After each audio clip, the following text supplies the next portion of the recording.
Hello and welcome to Tipsy VP episode 27 December 2019, a weekly show where we share tips and tricks on how to improve your social media. Tipsy VP is brought to you by Virtual Palace Marketing, the digital marketing agency that helps small businesses go digital. My name is Sean. And I'm JK. This week's weekly Tipsy: 5 key reveals on influencer marketing on Instagram. Data analytics company Clear, K-L-E-A-R, conducted a report recently on the state of influencer marketing on Instagram. 3 million sponsored posts were included in this study to identify key trends and shifts. The following are the top 3 key trends on Instagram as of end of 2019. It is, however, safe to note that influencer marketing will continue to grow in 2020 onwards. First one, Instagram influencer marketing grew by over 48% in 2019. That's a lot. This was based on the number of posts with the hashtag ad, like ad AD. As in, this is an ad. This number, in our opinion, is severely underrated because we believe that there are many more posts of the same nature that do not include a hashtag ad. So that means that 48% is just a fraction. I think it's a lot more because I don't think it's a common thing that people that post ads use hashtag ad. No, I don't think so. I don't even see Cyrus do that. Yeah. So it's very rare. Yeah. So I think of the 3 million, I think there's a lot more of them. In any case, it is a good sign for the industry. It shows that it is growing, and it's growing by leaps and bounds. Yep. And second, 84% of influencers are female. It isn't surprising given the nature of Instagram as a visual-heavy platform. This is in contrast to Instagram's global user base on 52% female and 48% male. It shows that most influencers on Instagram are involved in the industry that caters to both men and women. Yeah, long hair is better. Let's change our hair. Long hair, pretty, higher keynote, better. Hi, everybody. My name's Paul. My name is... Ayo, poor man's. Yeah. This episode of Tipsy VP is brought to you by Chop Tiang Bee Cafe at the heart of Malacca, Malaysia. Chop Tiang Bee serves authentic Nyonya and fusion cuisines and is located at Jonker Street, just 5 minutes walk from the famous Red Square at A Famosa in Malacca City. Their most iconic dishes include the curry laksa and nasi lemak. Also equally impressive are their range of homemade cakes like the carrot cake, which uses pineapples instead of raisins, and the onde onde cheesecake, which is a must-try. If you're heading to Chop Tiang Bee, be sure to get 10% off of your entire receipt with promo code CTB10. CTB10. Yep. Heard it's fully booked for Christmas. Yeah. Nice. Amazing. The place, I mean, it's a very nice place with a nice ambience. If to be honest, if it was in KL, I would have booked that place for a dinner. It's a good gathering place. It is very cozy, yeah. Very it's a well balance of private and social. And you can very easily turn it into a private event. Correct. We would have turned it into like our AP event. Bring everyone to Malacca, right? Yeah. Or maybe like Malacca race finish already. I just but like for example, if it was in KL, I would have suggested for that. Yeah. It was an amazing place. Yep. Well decorated some more. Alright, third, lifestyle and fashion top industries. This further strengthens the previous point where majority of influencers are female. The top 10 are fashion, travel, fitness, beauty, art, parenting, food, music, interior design, and wellness. The list was built by categorizing each sponsored feed post by company and industry. You see here, right? Of all the top ones, right? Okay, fine. Fashion is because Instagram is visual platform. It's a visual platform, right? You see, of all the top 10, fashion is the part where you actually buy something, right? Travel is an experience. Fitness is a lifestyle. Beauty includes buying stuff as well. Art is, guess, about it's more. We are heading into this very lifestyle driven. Lifestyle, not in the sense of buying expensive stuff, but experiencing the world kind of consumption pattern. You remember when back long time ago, let's say maybe our parents' generation, 70s, 80s? Maybe the 60s, all the way to the 80s, or even the 90s, right? Mm-hmm. A parent's generation, they were very focused in a few things. They need to have a nice car. They must have a bungalow. They must have a Rolex. Mm-hmm. And Milo. And Milo. No, my mom buys a lot. No, I mean, Milo. not about that. It's about like the sign of success, or the sign of you being an achieved person. So the sign of success is in these things, is in these material things. But we have moved to a generation where a sign of success is no longer about what you wear, not just about what you Lifestyle. wear, but it's about how you experience the world and how you interact and how you see the best parts of how you are able to see the best parts of the world and all these kind of things, like fitness. Like they have this thing, they have this statement now. They say that health is wealth. Mm-hmm.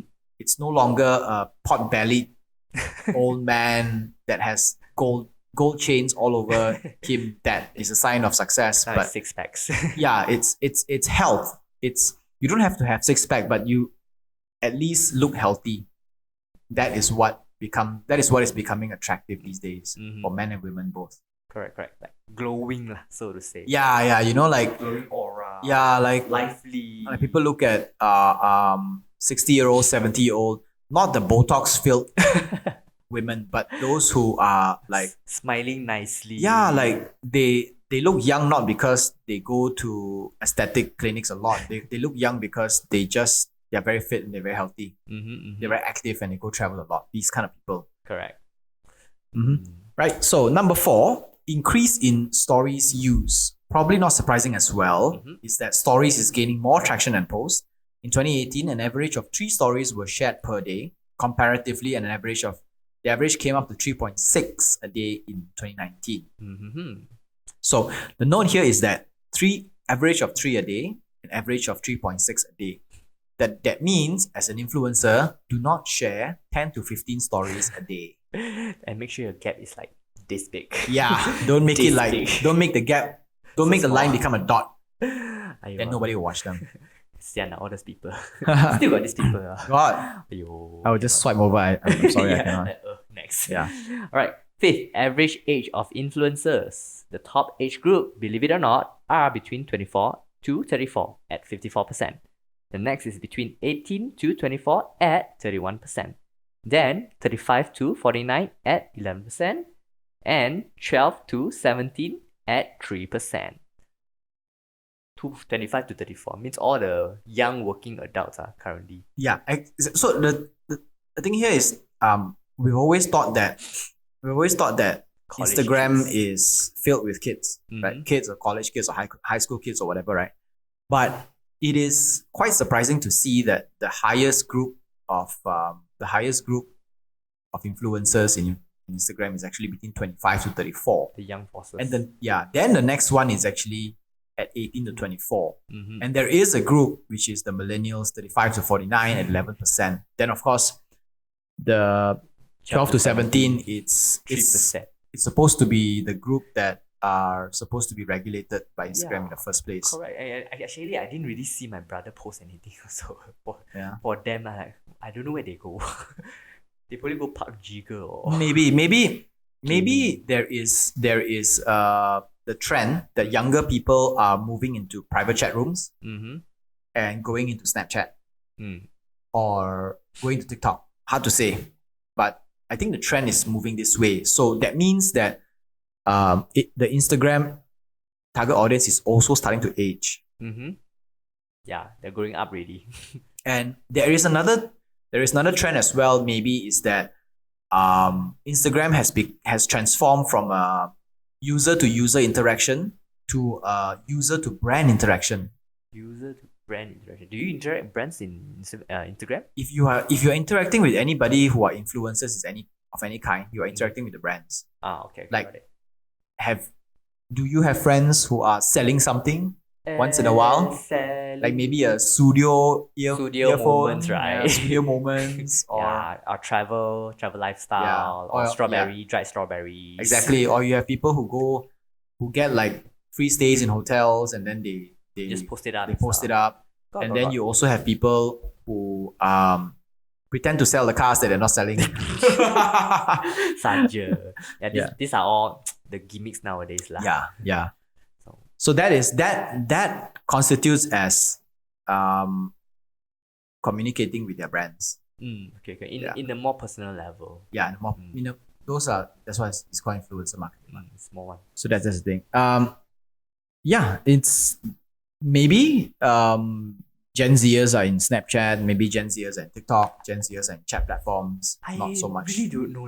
I open my brother's phone and I see he don't really play Snapchat also. No Snapchat. No Snapchat. And surprisingly, a lot of high schoolers, they don't play Snapchat also. Okay. In Malaysia. Yeah. Yes, in Malaysia. Yeah, they tend to socialize more. In chats? No. Like face to face, go out and social. Really? Yeah, because the parents force them to do that. Okay. So maybe this is also a trend that is in certain groups of people. Maybe I don't know. But there are many that I observe that they chat. They just keep chatting with each other, and they use chat so much. It's crazy. WhatsApp lah, probably. Mostly WhatsApp, and then they have group chats. Maybe they have Discord because whenever they game, they use Discord. So there's a lot of chat going on there as well. I really don't know where they spend their time. Neither do I. But we know that these will potentially be the up and coming major spenders, and we need to learn where they are. So we need to, as brands, prepare for it. Pay attention. Yep. Pay attention. So, summary for this week's Weekly Tipsy: 5 key reveals on Instagram influencer marketing on Instagram. Number 1, Instagram influencer marketing grew by 48% in 2019. This is a severe understatement, but we'll take that number. Number 2, 84% of influencers are female. Number 3, lifestyle and fashion tops industries. Number 4, increase in stories use from 3 stories per day to 3.6 stories per day. Number 5, average age of influencers. Top group is between 25 to 34 and then goes to 18 to 24 year old. So we don't know where the Gen Zers are. Yeah, they're like hidden somewhere. Yeah, hidden somewhere. So that's all for this week's Weekly Tipsy. Weekly Tipsy podcast is a part of Social Media Weekly and it's available on Anchor FM, Google Podcasts, Apple Podcasts, Spotify, Stitcher, and more. Our full videos are available on YouTube and we post bits and clips on Instagram and Facebook. This is Tipsy Weekly episode 27, December 2019. My name is Sean. And I'm JK. Au revoir. Sayonara.